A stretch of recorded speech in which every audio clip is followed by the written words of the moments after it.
Засилено остава полицейското присъствие в Асеновград след вчерашния масов протест. Полицията и жандармерията пазят ромската махала, докато не се гарантира сигурността на всички. От провокации, в крайна сметка, вие утре ще останете да живеете тук, заедно с част от...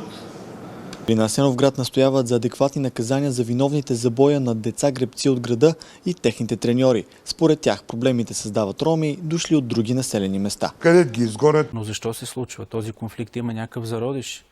Значи, нали си представяте, че това не са една група роми, които са си стояли и са решили да отидат някъде и да пребият някой. Аз много внимателно проследих историята, вследствие на какво се случва този конфликт. Разбира се, никой няма право на саморазправа, но преди това две момичета са били паднали във водата, там на базата ли, където са били гребната база.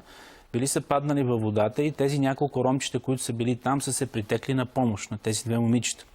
И тези момичета са казали: ама вие циганите, вие ли ще ни помагате, разкарайте се от тук. И оттам те тръгна малко конфликта, следствие дошъл и треньора на момичетата и те са оплакали. С камъни, имаше дори информация, първо, те са ги обидели, че са цигани, вие ли ще ни помагате, вие сте цигани, разкарайте се от тук. Те са искали просто да им помогнат. Аз съм говорил с нощи поне с 10 човека от махалата.